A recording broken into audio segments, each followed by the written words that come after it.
Hello to all Cinemaster lovers.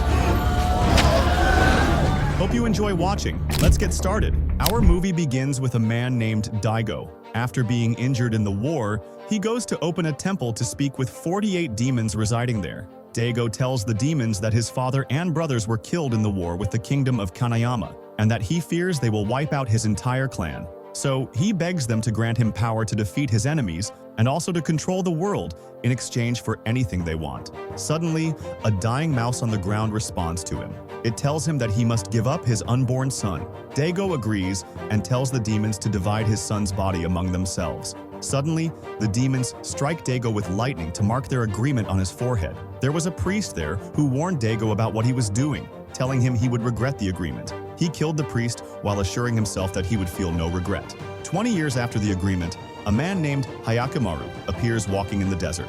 He approaches a city and arrives at a bar, where he sits. Hyakkimaru is Daigo's son, the one who was sacrificed to the demons. A man approaches him and offers to read his palm. The palm reader is shocked when he sees Hyakkimaru's hand, because he was supposed to have died a long time ago.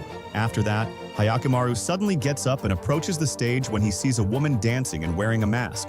A man comes to attack him with a sword, but Hyakkimaru blocks it with his hand. The strange thing is that he doesn't get injured, and not a single drop of blood falls. The man pulls the sword, and Hyakkimaru's hand breaks off, revealing a sword underneath. Hyakkimaru strikes him with it and begins to attack the woman on the stage. He removes the mask from her face, and we are shocked to discover that she is not human. After a while, the woman transforms into a crab demon and attacks Hyakkimaru, but he manages to escape her pincers with great skill and hides behind a table. The crab demon stabs its pincers into the wood, but they pierce through its chest. In seconds, Hyakkimaru wakes up and heals completely from his injury. At that moment, a thief enters the bar to hide from those chasing her. When she looks around, she feels like she's in the safest place in the world. But suddenly she sees Hyakkimaru attacking the demon and cutting off its head. After a while, someone tries to catch the thief, but they are shocked when they see Hyakkimaru reattaching his arm to cover the sword.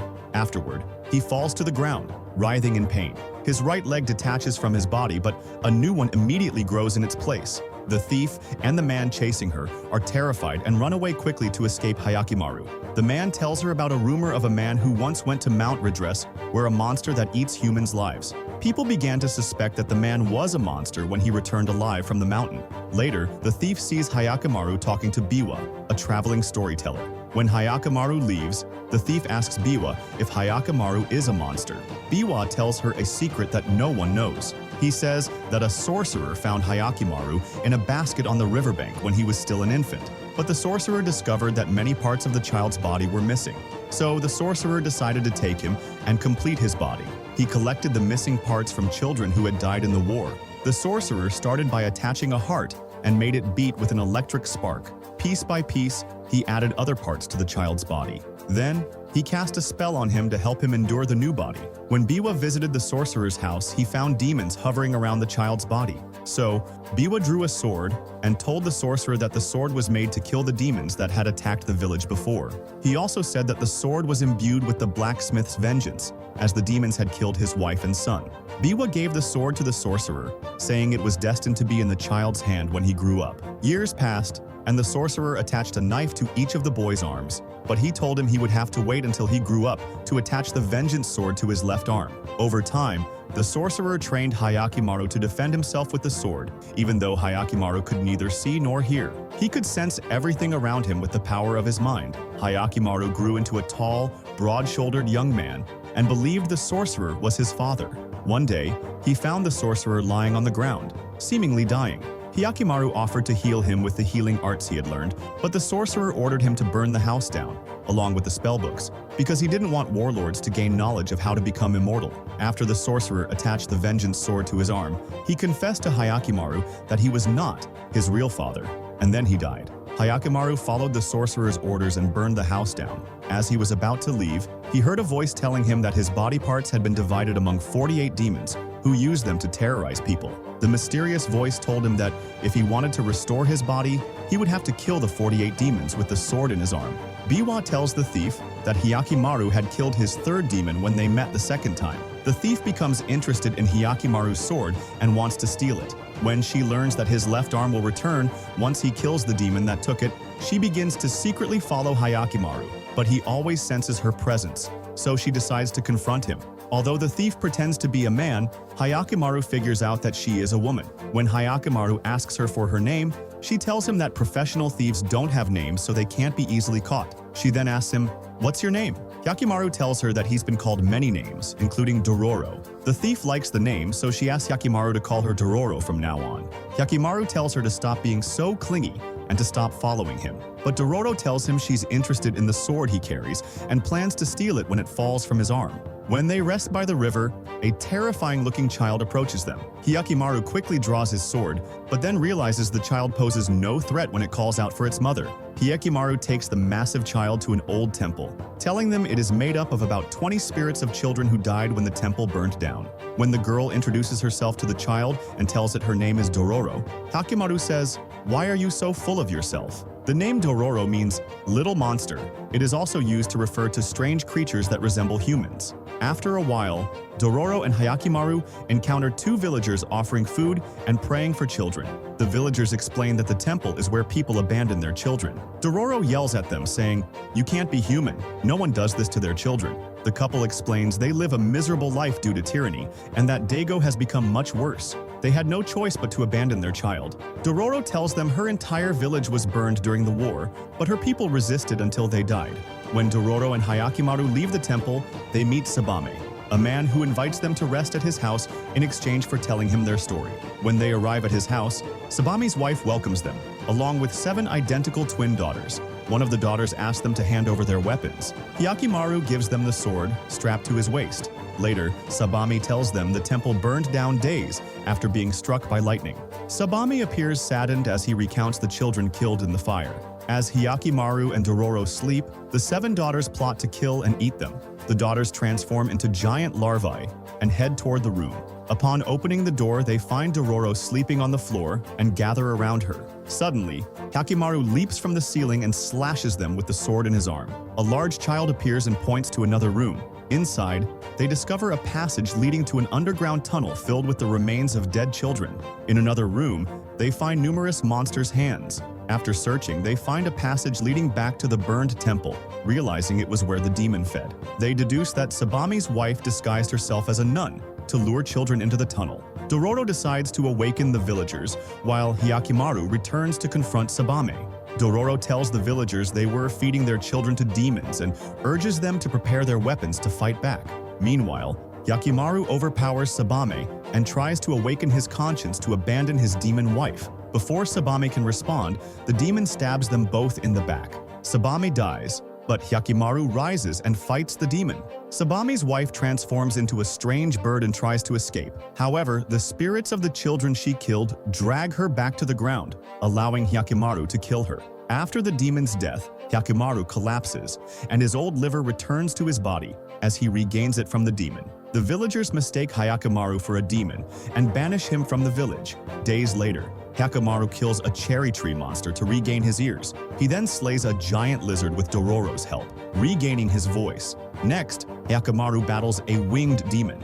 During the fight, Dororo helps by dropping a large rock on the demon. The demon chases after her, but Hyakkimaru distracts it by attacking. As the demon flies toward Hyakkimaru to strike from behind, he quickly turns and slashes it with his sword. Before the demon dies, it reveals that Hyakkimaru is Daigo's son.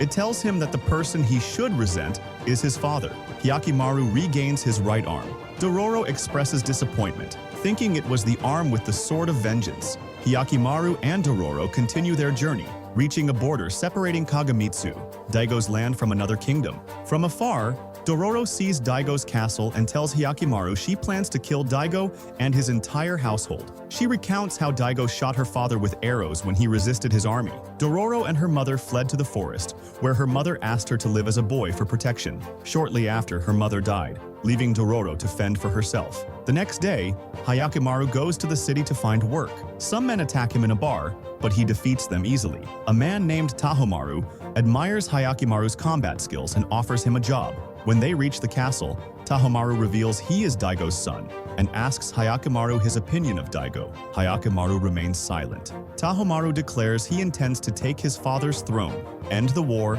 and unite the land. On their way to Daigo's chambers, they meet Tahomaru's mother, Nui. Tahomaru introduces Hyakkimaru as a new recruit. However, Nui notices a mark on Hyakkimaru's clothes and tries to touch him, asking where he got them.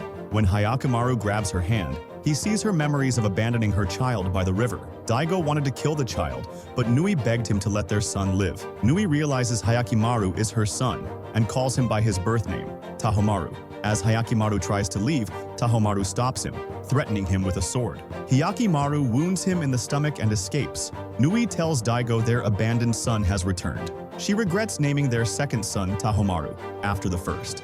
Daigo refuses to believe her, convinced their son couldn't have survived all these years. Meanwhile, Tahomaru overhears their conversation from outside the room. Later, Hyakkimaru tells Dororo they can no longer journey together, as he is Daigo's son. Dororo refuses to believe him, so Hyakkimaru asks her to touch his hand to see what he saw in the castle.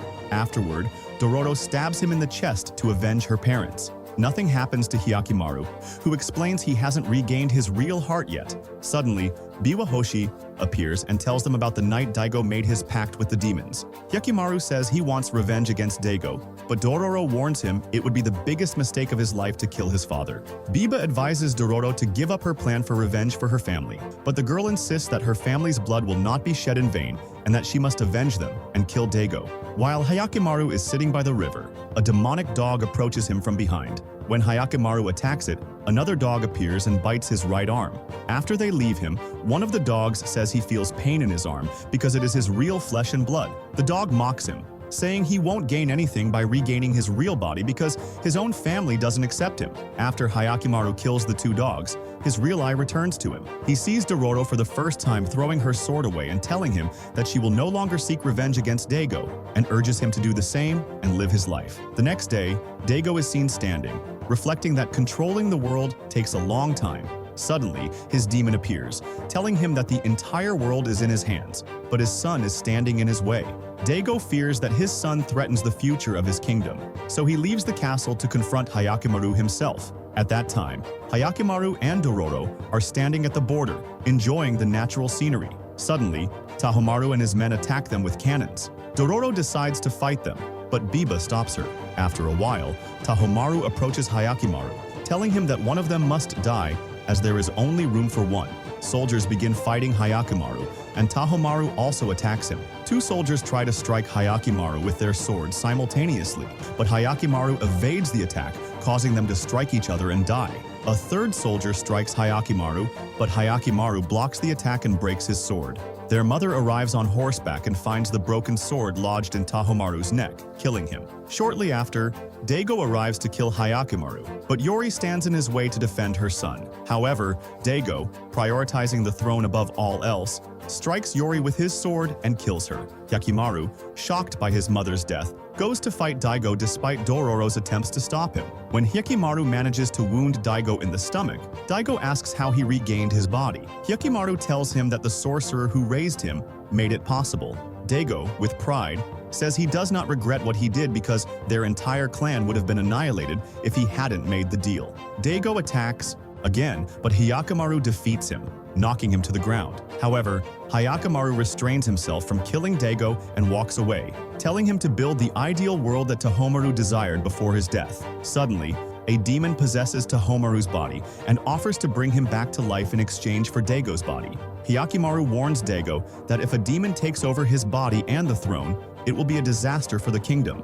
Nevertheless, Daigo decides to surrender his body to the demon to save his son. Tahomaru comes back to life as the demon possesses Daigo's body. The demon attempts to return to the castle, but Daigo manages to regain control of his body and kills himself. When the demon tries to regain control, Daigo flees on horseback, but Hyakkimaru manages to kill him with the Sword of Vengeance. As Daigo dies, he tells Tahomaru to take the throne and become the new ruler of the kingdom. Dororo asks Daigo to apologize to Hyakkimaru, but he only tells her to take care of Hyakkimaru. After Daigo's body explodes and turns to dust, Hyakkimaru regains his real heart. The soldiers aim their arrows at Hyakkimaru, but Tahomaru orders them to lower their weapons. After Hyakkimaru retrieves his real heart, he laments that, sadly, the pain in his heart will not go away. In the castle, Tahomaru asks Hyakkimaru to take the throne, but Hyakkimaru tells his brother that he still wants to kill the remaining demons. Tahomaru says he will wait for him to finish his mission and that his place will be reserved because he believes Hyakkimaru is the rightful ruler of the kingdom. Afterward, Hyakkimaru heads to the border and meets Dororo. When she sees him, she tries to hold back her tears but eventually breaks down crying like a child. Hyakkimaru goes to embrace her, but she hits him, runs off laughing. He walks toward the sea, seeing it for the first time. Thank you for watching, and see you with a new movie.